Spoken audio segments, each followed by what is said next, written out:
समाज सेवा एक ऐसा मानवीय गुण है जिसमें व्यक्ति समाज की निस्वार्थ भाव से सेवा करता है। इटावा में तमाम सामाजिक कार्यकर्ताओं के बीच एक युवा ऐसा भी है जो अपनी अनोखी और मानवीय पहल के चलते हमेशा सुर्खियों में बना रहता है। नमस्कार, मेरा नाम है आशीष और आप देख रहे हैं इटावा लाइव। जनपद इटावा के महेवा ब्लॉक में जन्मे शरद तिवारी अपनी अनोखी और मानवीय पहल के चलते हमेशा सुर्खियों में बने रहते हैं। शरद तिवारी ने समाज सेवा की जो राह चुनी वो बेहद महत्वपूर्ण है। शरद तिवारी ने उन लावारिस शवों के अंतिम संस्कार की जिम्मेदारी ली जिन्हें उनके परिवार वालों ने अपनाने से मना कर दिया था। शरद तिवारी उन लावारिस शवों के उनके धार्मिक रीति रिवाज के अनुसार अंतिम संस्कार की जिम्मेदारी लेते हैं।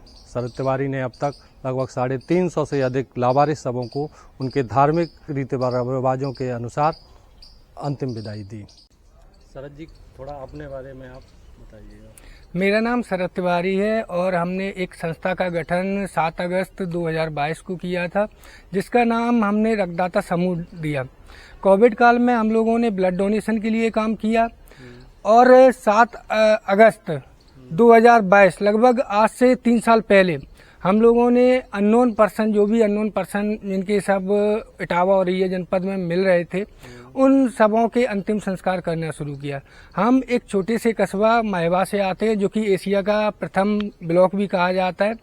ये हमारे साथ सौरभ भाई हैं, जो कि हमारे साथ कंधे से कंधा मिला के चलते हैं। ये भी महेवा से ही बिलोंग करते हैं और हमारी जो अधिकांश टीम है, लगभग 60 से 65 हजार लोग जो जुड़े हुए हैं, वो हमारे रूरल क्षेत्र से या छोटे छोटे कस्बों से आते हैं, जिनके अटैचमेंट अननोन बॉडियों से कहीं ना कहीं जुड़े रहते हैं। अच्छा, जो लावारिस शवों को अंतिम संस्कार करने का आपको दिमाग में जो आया, उसके पीछे क्या वजह रही? 2019 में मेरी जॉब एमपी पुलिस में एक जेल वार्डन के तौर पे कार्यरत हुए हैं। लगभग 13 महीने के आसपास हमने जेल पुलिस में अपनी सेवाएं दी, जिसमें 9 महीने ट्रेनिंग पीरियड थे और 2 महीने की छुट्टी और 1 महीने का कार्यकाल था। 9 मार्च 2020 को जब हम मथुरा से वापस आ रहे थे होली के दिन अपनी कार से, मेरा जसवंत नगर के नियर एक सड़क दुर्घटना में मेरी कार पूरी तरह से क्षतिग्रस्त हो गई। हम अपने आप को डिप्रेशन में, या बोलिए कि हम अपने आप को ही बैलेंस नहीं कर पा रहे थे। मेरे दिमाग में हमेशा यही ख्याल आता रहा कि एक ना एक दिन तो हर इंसान को जाना ही है।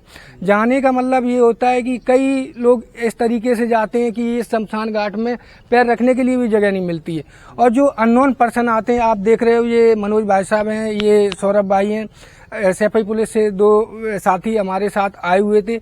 वो भी किसी न किसी परिवार का एक हिस्सा थे, जिनका अंतिम संस्कार केवल 5 लोगों ने किया और एक वो भी हिस्सा है जिनके लिए पैर रखने की जगह नहीं होती है। बिल्कुल सही। अच्छा, आपकी टीम जो अभी आप इटावा जिले में काम कर रहे हैं, आपका प्लान है कोई इसको अब बड़े स्तर पे किया जाए? नहीं, मेरे लिए प्लान तो फोन आते हैं, जैसे मैनपुरी से कई बार फोन आए मेरे पास, भिंड से फोन आए, जो भी नियर बाई डिस्ट्रिक्ट हैं वहाँ से, पोस्टमार्टम हाउस से, या जो जानने वाले हैं जैसे अकबरपुर, कानपुर देहात, यहाँ से फोन आते हैं।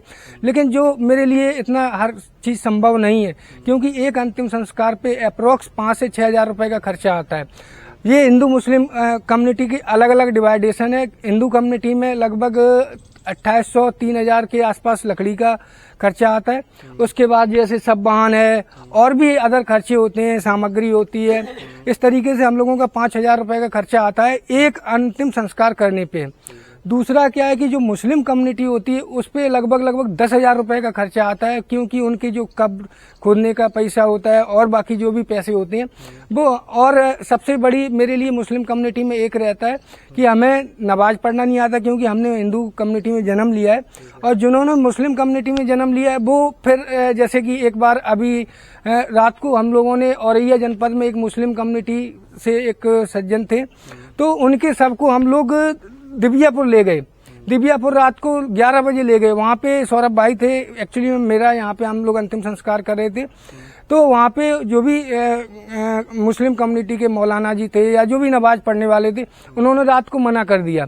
अब अननोन बॉडी को अब हम लोग लेके कहाँ जाएं? सबसे बड़ी समस्या ये आती।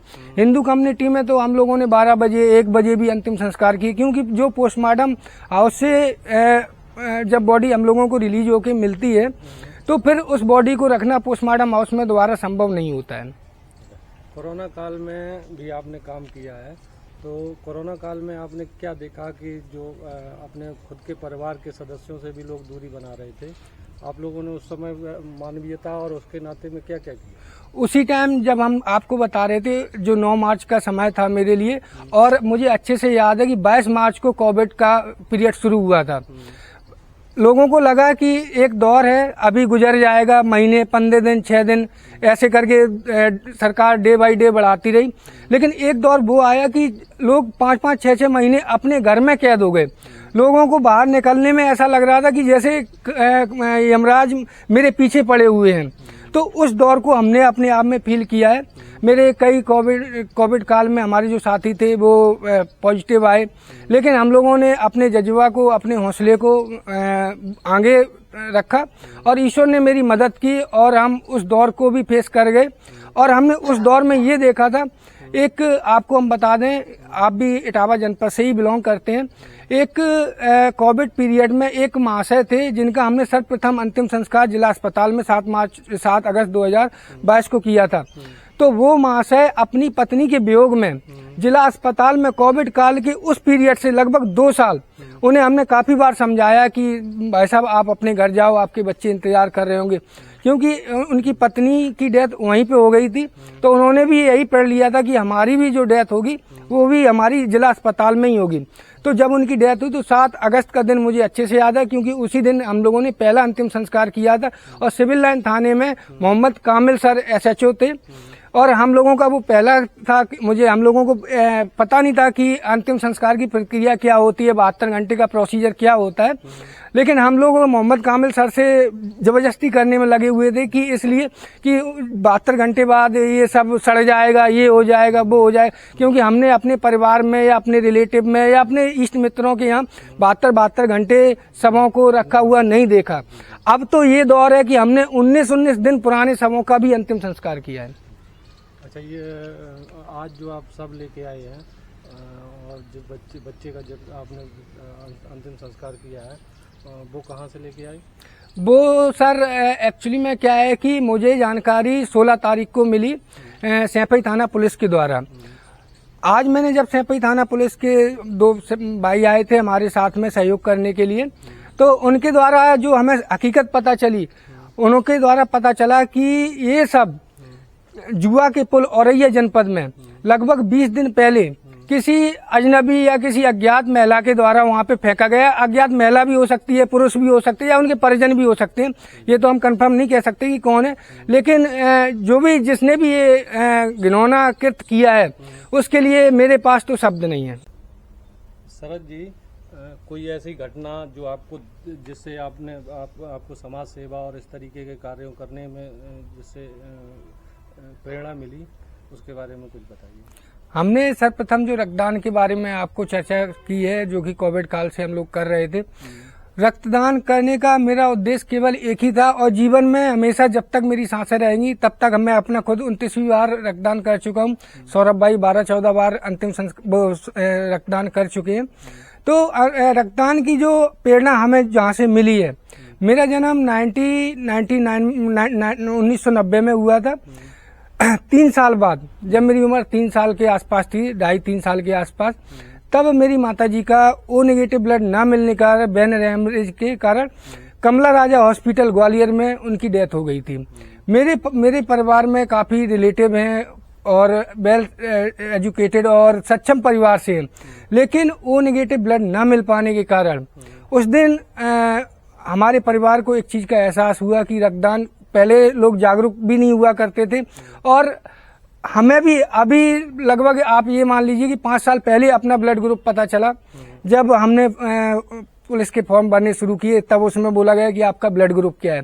जब हम 25 साल में अपने आप को जागरूक नहीं कर पाए तो उस 93 का दौर जो था उसमें तो लोगों को पता ही नहीं था रक्तदान होता क्या है। आज भी कई परिवार ऐसे हैं और समाज में जो 60+ के लोग हैं, सीनियर सिटीजन लोग हैं, उन्हें ऐसा लगता है कि अगर उनका बेटा किसी की जान बचा के रक्तदान करके आ रहा है तो उन्हें लगता है कि पूरी जिंदगी की हमने जो खाना खिलाया है, दूध पिलाया है और बॉडी बनाई है ना, वो सब कुछ लुटा के आ गया। हाँ, आज भी कई फैमिली ऐसे हैं जो अपने चेहरे को देना तो चाहते हैं, वो मेरे लिए ब्लड डोनेट करना चाहते हैं या किसी मरीज के लिए ब्लड डोनेट करना चाहते हैं, लेकिन उनका कहना यही रहता है कि मम्मी को पता ना चल जाए, पापा को पता ना चल जाए, मेरे घर वालों को पता ना चल जाए, बाकी हम रक्तदान करने के लिए तैयार हैं। कई कंडीशन में ऐसा भी होता है कि हम जानबूझ के या परिवार में जैसे किसी मरीज को 5 यूनिट ब्लड की जरूरत पड़ी है, परिवार में 10 लोग खड़े हैं, नॉर्मल सा ब्लड ग्रुप है, बी पॉजिटिव, ए पॉजिटिव या पॉजिटिव कोई भी कंडीशन में है, परिवार वाले देना नहीं चाहते हैं। वो सुबह से लेकर शाम तक मदद मांगेंगे और शाम को जब उनकी मदद ना करो आप तो 100 कमियां निकालेंगे आपके अंदर। अच्छा शरद जी, जो रक्तदान से संबंधित जो लोगों के में भ्रांतियां हैं, जो उनको सही जानकारी नहीं है, उसके बारे में आप क्या कहना चाहेंगे? एक्चुअली में क्या है कि हम ब्लड डोनेशन के लिए 5 साल में अपना जब हमने 29वीं बार दिया है, 4 साल से हम सोशल वर्क की फील्ड में लोगों की मदद के लिए हम आए हैं।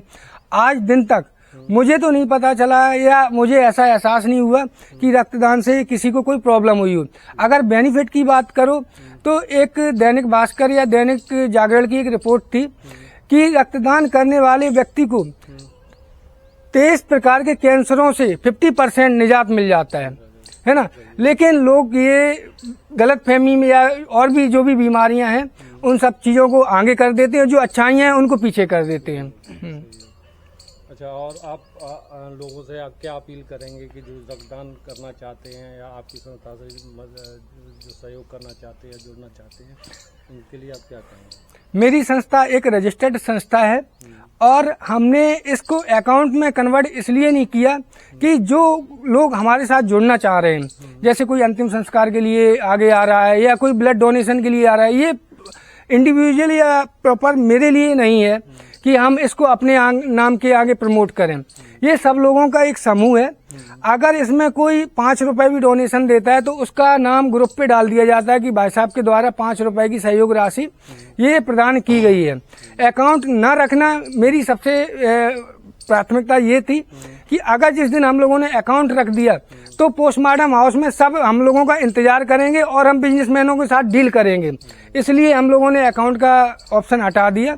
और रक्तदान करने से और जो भी हमारे साथ जुड़ना चाहते हैं उन लोगों से बस यही कहना है कि एक जो भी रजिस्टर्ड संस्था है वहीं पे ब्लड डोनेशन करें, क्योंकि आजकल देखने में ये भी मिलता है कई बार न्यूज के माध्यम से कि कई गिरोह भी ऐसे हैं जो निर्दोष होते हैं या जो जानते नहीं है कि ब्लड डोनेशन से क्या प्रॉफिट है, क्या लॉस है ना।